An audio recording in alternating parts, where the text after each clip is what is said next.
Welcome to another episode of Nat Bar Brews. My name is Andy. I'm a brewer and beer lover based here in Cardiff, in beautiful Wales, in the UK. And Nant Vawr Brews is the name of my brewery. It's also the name of this podcast. Nant Vawr is a Welsh phrase. It means big brook or big stream. And I like to think of this podcast as an unending stream of brilliant stories and great people and a slightly odd take on beer. Beer is always involved, but we go to all different types of places. But these episodes, I have to say, are probably my favorite type because I get to meet and chat to a brewer and a founder of a microbrewery, someone who's really kind of built their life and their career around beer. And I love that. I love finding out the stories about why it's happened. So anyway, enough of the intro. Let's meet John Jackson, who is the founder of Wild Parrot Brewing in Pasadena in California. John, how are you?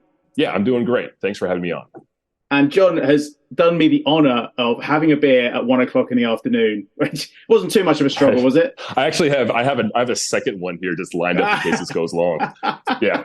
This will be interesting because we open in about 2 hours and we're a little short on staff right now. So I will be bartending later on. So we'll see how this works out. Okay. So tell me what you're drinking because that's interesting in its own right. Well, I only had a couple choices in my fridge. So what I've got right here, and I actually don't even know how to pronounce this brewery. I think it's Societe. It's from Orange County. It's a fest beer, clocking in at 4.6%. The other option, a guy from the brewery, spelled Bruery, brought over a bottle of, it was like 18% Imperial Vanilla Stout. And so I was looking to make it through 45 minutes if we did it that way. The interview would have gone to quite a strange place, I think. It would be interesting to do that one time, but yeah, not today. Thank you. Right. Thank you for not doing that. And I am drinking a very, very Welsh beer. So this is Bendigeidfran, which is from Bragdicliw, which is a brewery in Snowdonia. So, Snowdon is the tallest mountain in Wales. And this was I got it a few miles from there. Lovely little brewery, just nice. Two guys in a little lockup unit on an industrial estate making fantastic beer. But cool. I know that you make fantastic beer as well, because I've been doing a bit of digging around, looking at the reviews of Wild Parrot, and you get some glowing reviews. I mean, the people love your beer and they love your brewery. So, you must be very proud of it. Tell us the story. How did it come about? Yeah. Oh, my goodness. So we'll take it back to the beginning, right? So let's say about 13 years or so ago, it was a homebrew shop that doesn't exist in Los Angeles. So Eagle Rock, which is a neighborhood in Northeast Los Angeles. On the weekends there, they did learn how to homebrew with extract.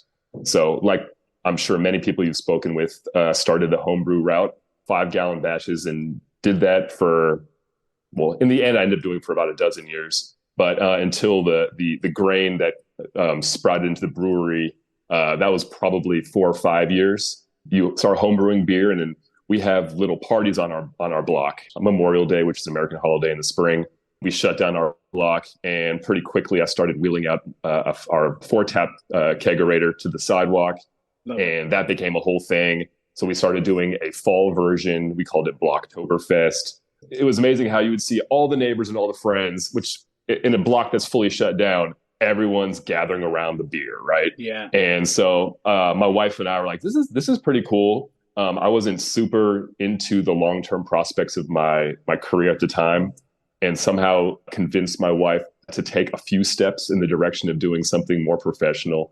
That took a really long time, which I think that was to my benefit, because if there was kind of the big jumping off points, my wife would have been a little bit more skeptical of things. After 4 or 5 years of home brewing, I went and did a course out in Colorado. The man named Tom Hennessy, he's kind of a godfather of small brewers on a budget.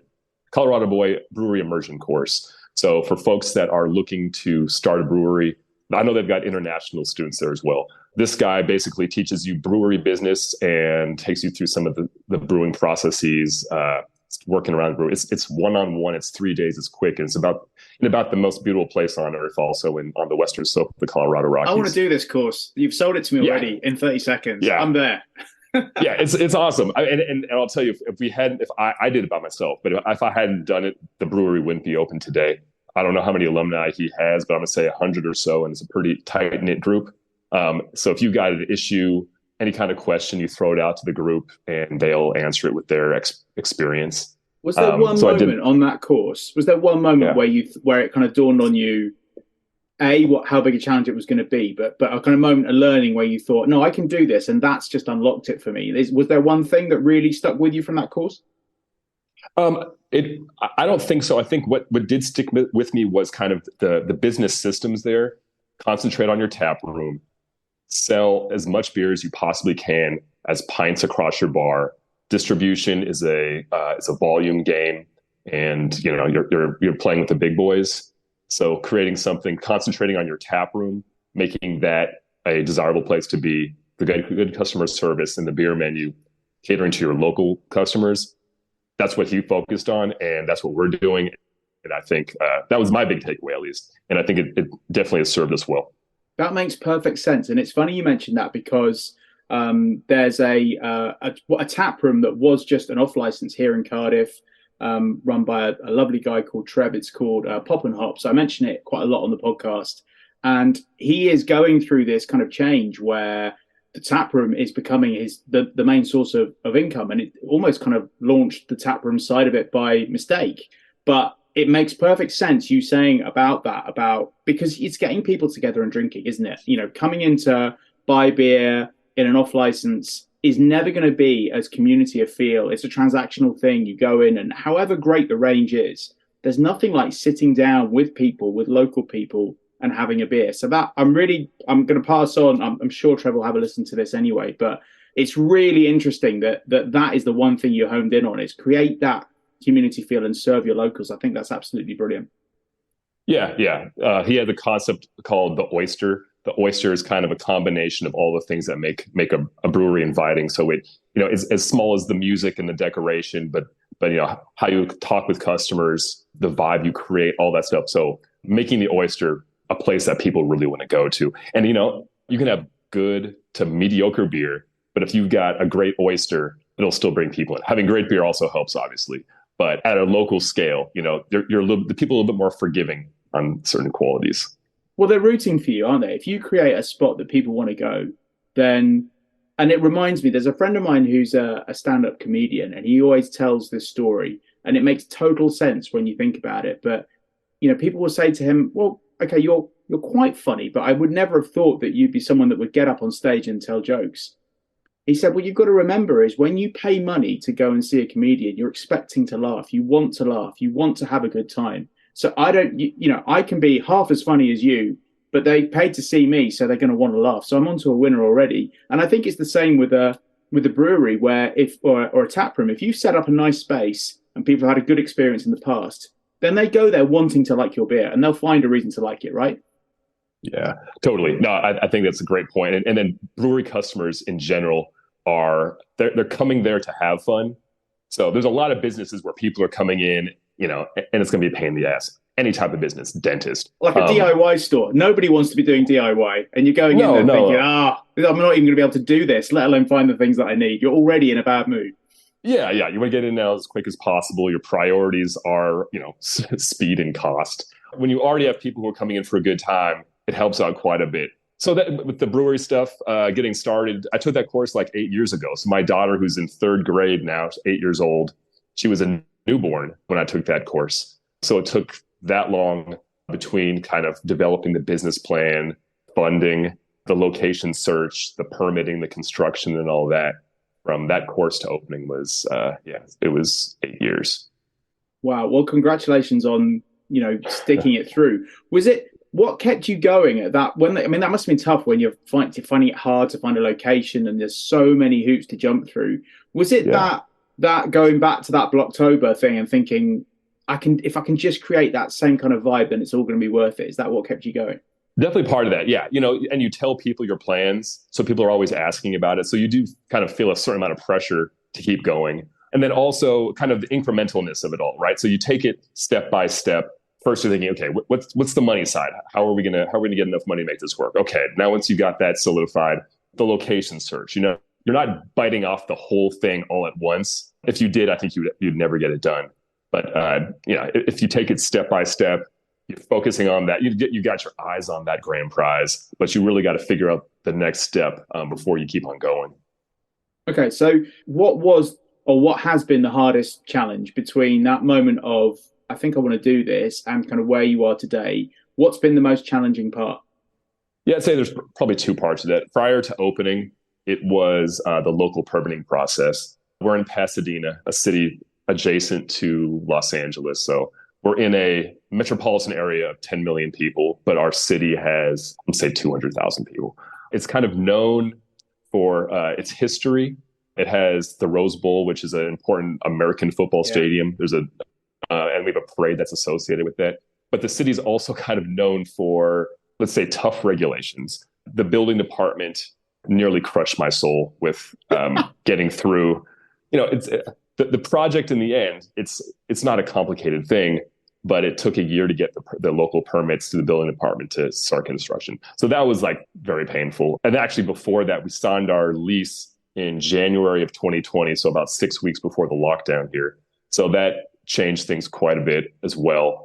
We had more extensive renovation plans, and we paused for a few months to see if we even want to do it. Like I said, our business model is pouring pints across a bar, right? So if people are literally not allowed to go inside bars, there's no end in sight. Like, what does that mean for a business that's fully dependent on that?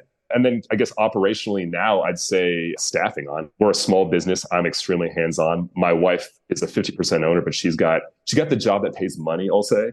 Right. So a day job. Okay. But she'll be helping out the bar if need be. And because we're a small business, we don't have a ton of employees. So if someone quits or is fired or can't make it in, it falls back on you. And that makes for some extremely long days and weeks. Yeah, no, I bet.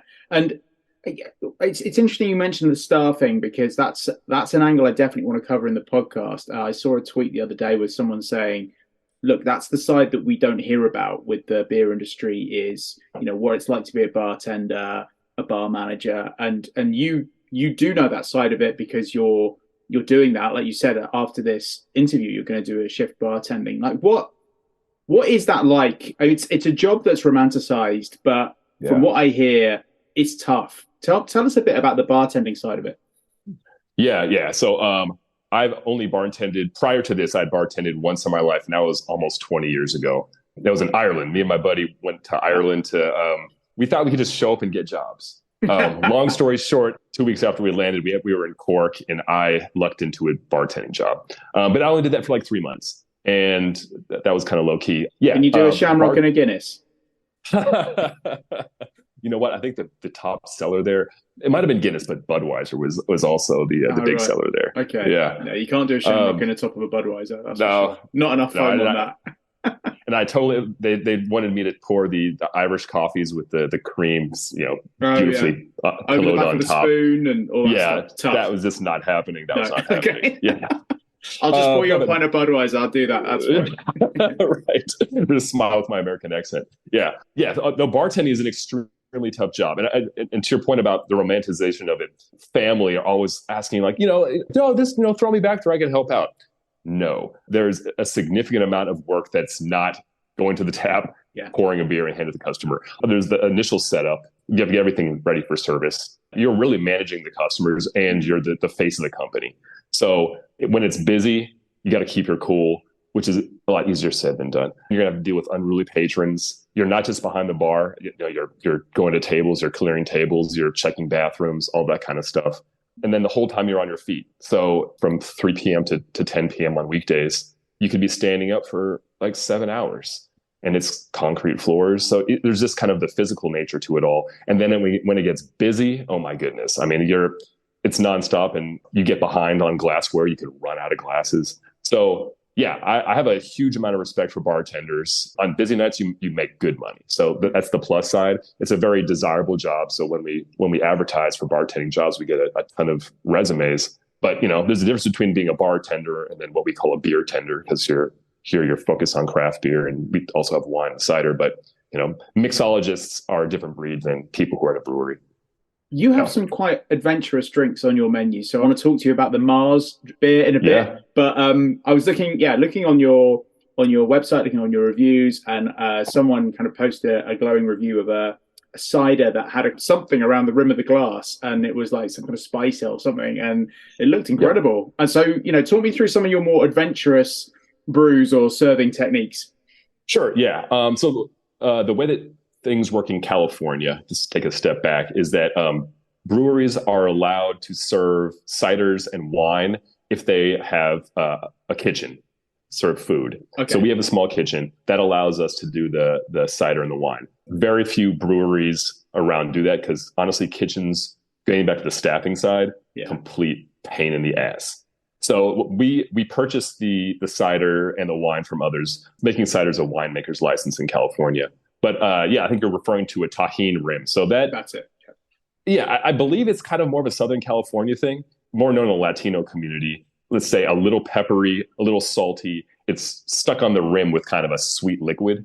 Okay. So people will kind of lick the rim and then drink their drink. It's also used in micheladas. So micheladas are kind of like the beer version of a Bloody Mary, but it's also a Latino thing. So it's we make our own in-house. It's tomato juice and fresh squeezed lime juice, which we learned very early on. It's got to be a fresh squeezed lime juice because we made that mistake.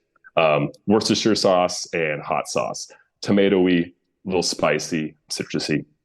And it's delicious. I was not a fan of them. In fact, I was actually going to get a can of Michelada as my beer for this podcast, but I ran out of time. So what beer do you add to? Typically, an American lager. We also have a Mexican amber lager on right now that people will use. But honestly, I think we've had customers make micheladas out of every single beer we have. So they do it with the IPA. We had a passion fruit wheat on for a while. That was very popular. So people would do it with that. Yeah, so it's a customer choice. Try it with a stout. That would be interesting. like a Sunday dinner or something. Wow. Okay. So tell me about this Mars beer. There's so much about this story that I love. Tell us the story.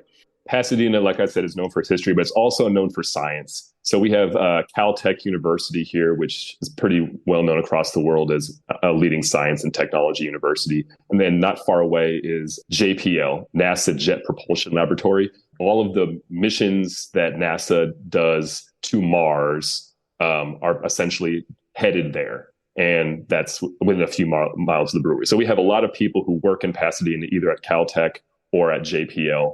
I guess it was probably in the spring, and this was at our kids' school. They do fundraising stuff. So we put up kind of a gift basket, but we also put up name a beer as a prize that could be bid on. So to our complete luck, the guy that won is heading one of the phases of the Mars Sample Return Project. I'm not a scientist, so I'll give you the dumbed down version of this. Essentially, a ship is flown to Mars, it lands, it gets samples of, I'm assuming, it's a rock and stuff. Yeah. Yeah. And then it blasts off from Mars, meets up with another ship that then transports that sample back to Earth. Now, this isn't blasting off for another few years, but they're obviously working on it right now. So this guy, he's on the surface phase. The surface phase meaning what's happening on the surface of Mars. And he won this, and he wanted to do something for his team on the surface phase of the Mars Sample Return Project. So he wanted to name a beer after them.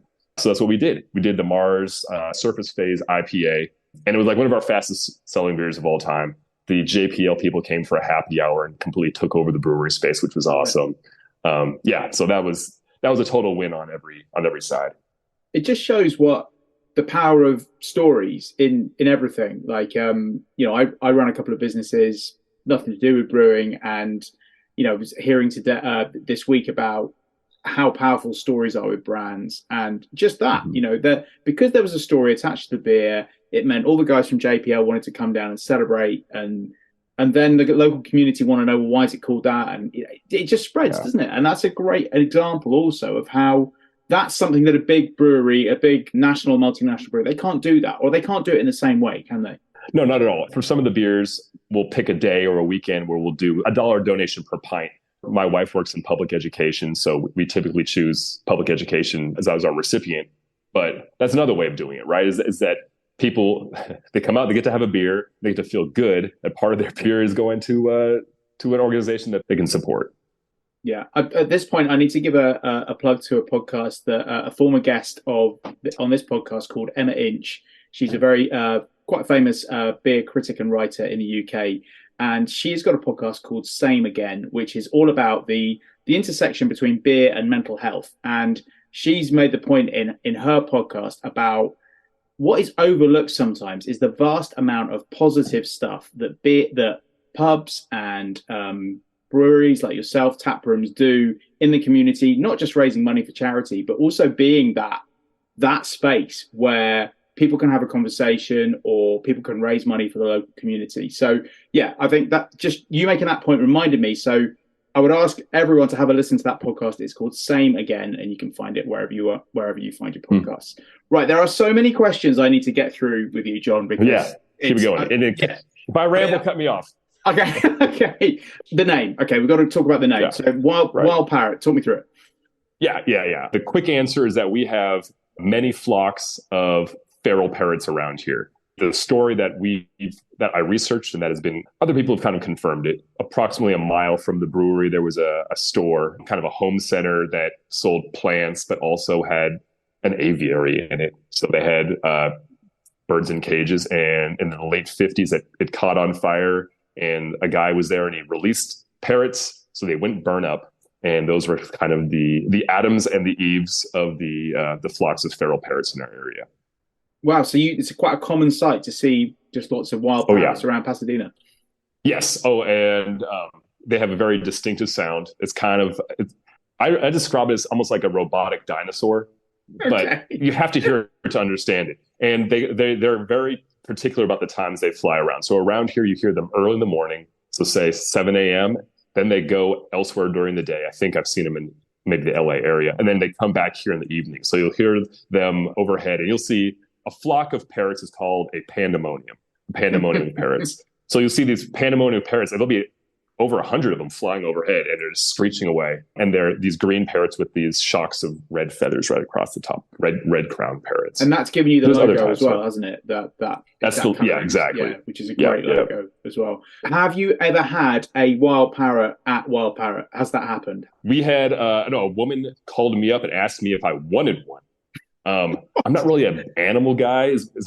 We named our brewery after an animal. I'm not really an animal guy. Actually, what I learned since then was that these things live like 70 years. So you have to put them in your will and pass them down to your descendants. Okay. So I politely declined the parrot, but she brought it in. It had a broken wing, so it was never going to be a wild parrot. But it just sat on her shoulder, and she fed it little nuts for an hour, and people took pictures and all that kind of stuff. So yes, I guess it was not a wild parrot. We have had parrots inside the brewery.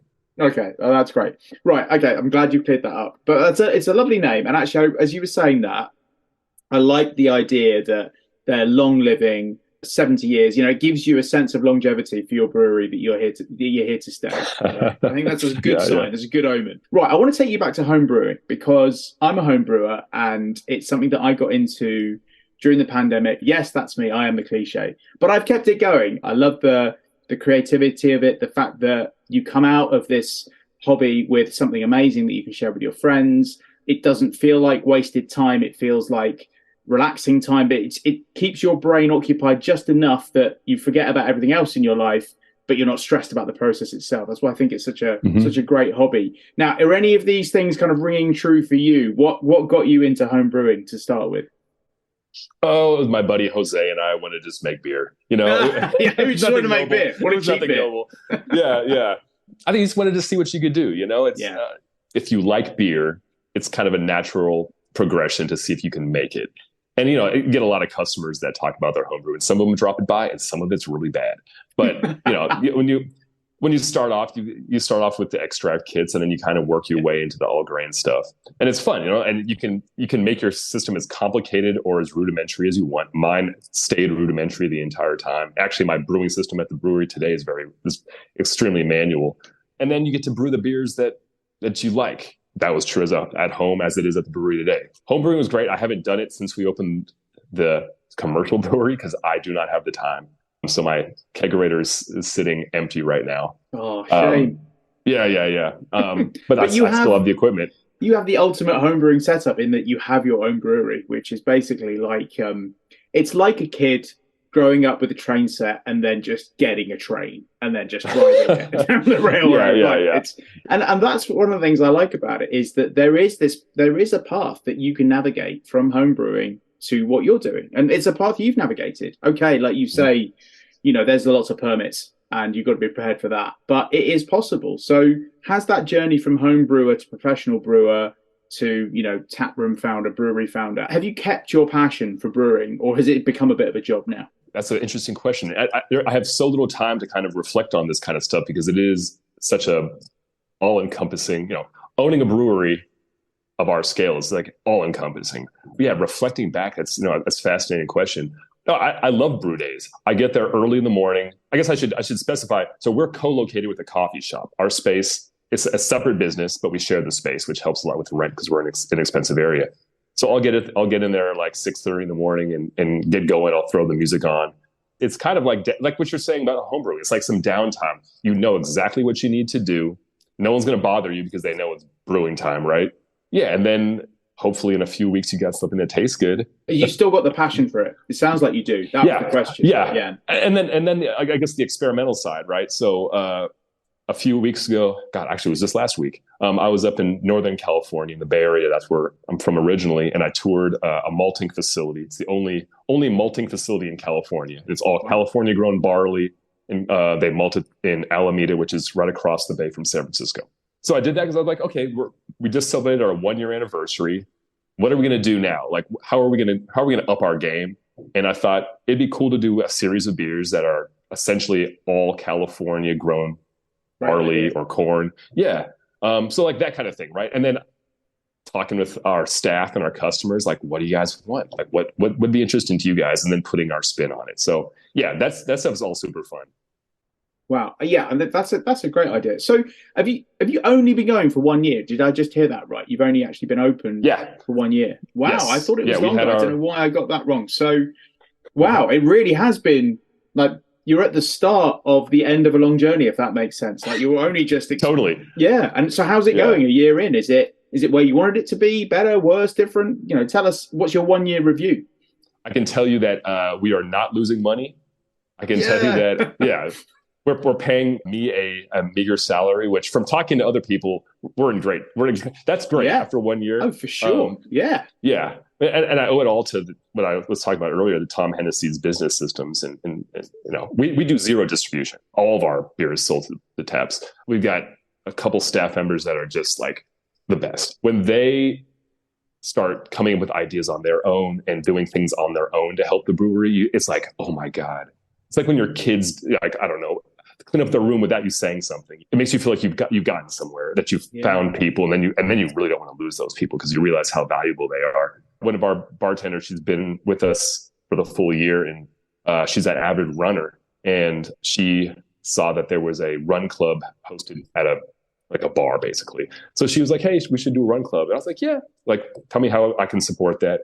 And it's grown, and now so last night, it's every Thursday, and we have 35 people show up, go for a run, come back, and then drink a ton of beer. And it happens every Thursday. It's like, it's the greatest thing. Yeah, that's brilliant. I saw that when I was doing some research. I saw the run club thing because that's something that you get quite a lot over here. Go for a run from a pub, do a loop, back to the pub, and then have drinks afterwards. And I think people feel like they've earned their beer having gone. Some of the equations don't really seem to add up. Like we'll run for a mile and then drink 5 pints. You think no, maybe not, but it's a great thing, isn't it? It's those are two powerful community things: running together and drinking together combined. So you're just getting double the value. That's great, and totally. That was her idea. That was her idea. I had no idea it was a thing, and now like these people. They're like friends outside of the run club. If it's someone's birthday, someone brings in a cake. I mean, it's done exactly what you would hope something like that would do. Yeah. Yeah, that's brilliant. Right, I'm going to go back to something you mentioned earlier because you said about how your homebrew setup was really rudimentary, and then you've kind of echoed that in how you set up the brewery. So, it's time to geek out a little bit. I know some of the listeners really like to hear this stuff. So talk us through your setup and why you decided to do what you did, and just talk us through it. So we got a 7-barrel system. The brew house is the oil kettle, stacked mash tun on top of the hot liquor tank. The hot liquor tank is actually passive. We don't have, it has space for heating elements, but we haven't done that. It came down a bunch of it to cost, but also I'm comfortable doing things mainly from the homebrew side of things. I know a lot of breweries have touch screens where you can basically press a few buttons and get through a bunch of the steps by themselves. That makes me nervous, not kind of understanding how the whole systems are working. So with us, I've got essentially 2 pumps. I've got the pump on a cart, which does 90% of the work. And I've got a pump that I use for sparging. and helps a little bit with transferring cold water through our heat exchanger. But everything else, it's fittings and hoses that I'm just constantly rotating around. So a brew day, get there at say 6:30, going in at about 7 a.m.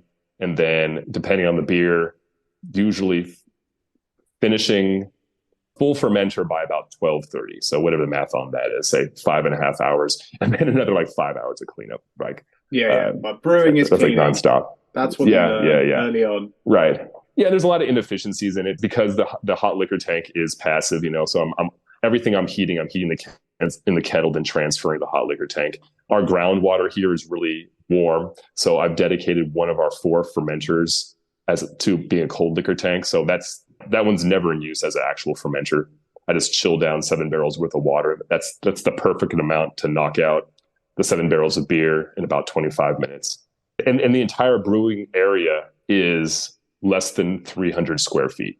So the brewing area is essentially right in the middle of the tap room. Yeah, you can see it from the photos. Anyone that's it's well worth, if you're I'm sure you are enjoying listening to John talk about all this stuff. It's worth going to onto the Wild Parrot Brewing website. It's easy enough to find if you just Google Wild Parrot Brewing Company, chuck in Pasadena if you have to, and it'll come up. And there's a little kind of reel of photos, and one of them you can see very clearly the brewery setup, the literal brewing equipment is almost in the middle of the seating area, isn't it? Really?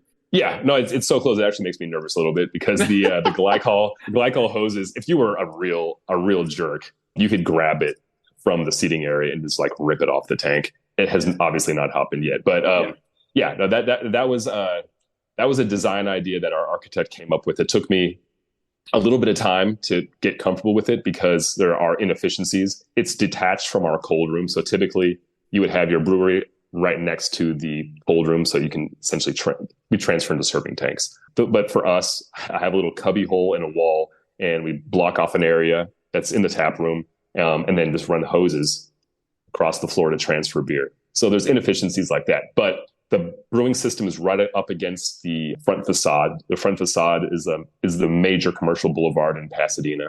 The Rose Parade, which is very famous, goes within 40 feet. The brewing tanks, 40 feet away, the parade's right there. So people walking down the street can see all the setup, people driving down. I try to shine lights on the tanks. That helps with footfall, with people. It's obvious that you're a brewery because they can see the equipment right there, and it must draw people in, or at least make them make a mental note, thinking, "Oh, I must go for a beer there." Yeah, yep, totally. Talk me through some recipes, because you seem to have a really good selection on at all times. And are you brewing everything yourself, or have you got people helping you out? Are these all your recipes and you're brewing everything? Is that how it works? Yeah. All my recipes, I'm brewing everything. Yeah. Like I said, we're a 7-barrel system, and we do a high percentage of our beers are lagers. So right now, I think starting tomorrow, we'll have 9 beers on tap. 6 of those 9 beers will be lagers. Is that just because that's what people want? It's what I want, but it's also what people want. And it's funny that I think I've got rather simple taste. Our top sellers, West Coast IPA, some sort of pale lager. So we have an American lager on, and we have a Pilsner on. So one of those 2 beers. The surprise winner was our fruited wheat beer. So on Monday, I brewed another one because we fully ran out of that. I had no idea how popular that beer was going to be. See, that's interesting, because that's 2 very different beers. An American lager, which typically will be very, very crisp, quite pale, not going to have a huge amount of flavor in it, but be very refreshing and very drinkable. That's kind of what American lagers do, and it's brilliant. And I love an American lager. But then to go to a fruited wheat beer, that's a big change. And yet that was it fascinates me that those 2 things, which are completely different beers, would be your 2 best sellers. Yeah, I think it speaks to kind of the broad variety that is our customer base. So we're in a neighborhood area. It's actually, so I'm at home right now. The brewery is 2 blocks from us. So this is our neighborhood also. And so it's, we get a lot of families. We get students from Caltech. We get old people. Because of that, it's not like some breweries where it's, 7 different hazy IPAs and those are all the best sellers. We can do 2 IPAs and it's no problem. Now, a lager is, from a home brewing point of view, a lager is I think, the hardest to get right. There's a lot that can go wrong. There's not really anywhere for off flavors to hide. So I've got a batch lagering at the moment, and I think it's going to be the first lager that will actually taste how I want it. But it has been a struggle. So, for the home brewers out there, obviously you've seen it all. You've been a home brewer and now you're a professional brewer. What's the key to getting a lager right? Yeah, I think there's a few things. So I can tell you a little bit about our process. First thing is oxygenating the hell out of the wort. So in our setup, we've got our heat exchanger, which for all beers, we're knocking out to 70 degrees, lager or ale. But we're throwing 4 liters per minute of oxygen through a stone as it's coming out of the heat exchanger, then into the fermenter. And then we're starting everything at 70 degrees and over 24 hours ramping down to 50 degrees ish, plus or minus, right? When I come in the next day, that guy's going. A typical lager is fermenting out in about, say, 5 or 6 days, giving it a diacetyl rest for a day or two. We don't have the time pressures of distribution. I can be a little bit more fungible on timelines. I like to lager it, for, in a perfect world, a month, sometimes 3 weeks. Our Martzen, I brewed that one way in advance. So that guy got to lager for 2 months. The fermentation schedule, the temperatures, the oxygenation, all that. And then our system boils hard. When I show it to people, it's terrifying. Boilovers that's like your worst nightmare. Especially when your brewery's right in the middle of your seating area. You don't want my God. Yeah. We had the second brew ever I wasn't even paying attention, had a boilover and then, clean up the huge mess. That's not really much of a problem at home. I never had a boilover at home, but getting a really, really strong boil, I think also helps out. Yeah. No, they're very strong tips. And it's interesting, like this batch that I'm doing at the moment, it's the first time I've done a diacetyl rest properly. It's the first time I've lagered properly. It's just because I haven't really had the proper temperature control and the space to do it, whereas I have now. Yeah. And so I'm really looking forward to what it tastes like. So, wow. Okay. It's been great to hear about your process, your equipment, but also the story behind the brewery as well. I think we'll wrap it up now. But one thing I wanted to ask at the end is, and I know you've only been going a year, mm-hmm. I asked about the hardest moment, and now I'd like to ask about the moment that's kind of brought you the most joy. Is there a particular moment where you thought, wow, yeah, this is really what I wanted to create? Yeah, sure. So last January, we had a band that had played for us, and then they wanted to do a kind of a second show. Somehow social media caught fire on this one, and we got the mayor to show up, and we had this band playing. It was bonkers. There was standing room as in like everyone's like this, right? Everyone's pushed together like you're getting into a sporting event or something like that. Seeing all that, how much fun everybody was having. It was the community side of things. Seeing people enjoying the space, having a good time. It was all like a lot of people who I recognized from the neighborhood. That was the win right there. It's a reason for people to come who might not come all the time. That kind of stuff. Well, look, it's been so good to speak to you. Thank you so much for giving us your time because, you're about to go and open the brewery up. I'm going to add you to the ever-growing list of breweries that I will visit one day. I guarantee it. And awesome. I'd also like to challenge any of the worldwide Nantbauer Brews listeners family to go in. You're probably going to see John behind the bar or he'll be around the back. And I think if you go in and say, I heard you on Nantbauer Brews, then you might get a free half pint. You'll definitely get a smile out of John. Full pint. Full pint. Yeah. It's amazing. Wow, what a deal I've just got for you. So don't worry, we haven't got that many listeners. It's not going to be a problem. Cool. John, it's been an absolute pleasure, and I wish you all the best with it. And I mean, I don't think you're going to need any luck because it just looks like the most friendly, fantastic, community-focused brewery that is also making incredibly good beer, and that comes across loud and clear. So congratulations on being a fantastic brewer more than anything else. And thank you very much for coming on Nantbauer Brews. Awesome. Pleasure was all mine. Thanks a lot.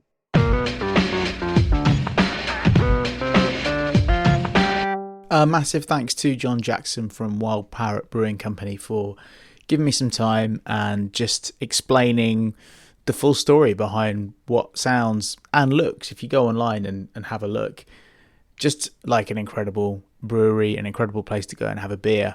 I love the way that he explains how it came from passion, but also he's just got that real business nous and making sure that he did it the right way, took his time to do it the right way, went and got trained. I really enjoyed that interview, and thanks to John, and also a big thanks to Ransom, who is a previous guest on the podcast. His episode is called Beery Conversations with an Alien, so you can check that out. Ransom is the person that put me in touch with John because Wild Parrot Brewing Company is close by to him, and he can be seen sometimes going in there for a beer. So I hope John and Ransom manage to work out who each other are. And I would love it if some listener to this podcast goes in and claims that free pint just by saying that they heard about the brewery on Nat Barbry's podcast. So what is there else to tell you about? I'm about to go off on a work trip to India, which is incredibly exciting. And I hear that there is a very exciting and growing microbrewery scene in Mumbai, which is the first city that I'll be visiting. So I'm not there for long, and I have got lots of work stuff to do, but if I could possibly squeeze in a little trip to a couple of microbreweries, I will try and do that. And of course, I will report back on the next episode. The next episode, we are in the I say we, it's just me. I'm in the planning of, I'm trying to get away a interview with a couple of political reporters in Europe. Now, this may sound quite odd, but it was a tweet I spotted, or an X, whatever they're called these days, about how there's a political party in Austria that is currently polling very high. It's a beer party. It has some pretty bizarre policies, which are all linked to beer. So, including they want to ban Radler, which is an interesting one. Now, I don't know much about Radler other than it's like a kind of continental version of Shandy, as far as I can work out. I'm sure someone will correct me if I'm wrong. Anyway, they don't like it. They want to ban it, and that's part of their policies. And they are picking up votes, or potential votes. They're picking up popularity in the polls. That's what I love. I love an episode where we take a slightly odd angle to beer. So that would be a really good episode, because that tweet that I replied to actually got quite a few replies from other people saying, oh, and you could speak about this if you're doing politics and beer and this and this and this. There's lots of angles. So if I can try and get that away, then I will. And potentially that could be on a November episode or December. As ever, good conversations and good people, and that's what it's all about. But until we have another episode, my usual sign-off, have a great life, be nice to each other, drink good beer, and I will see you next time.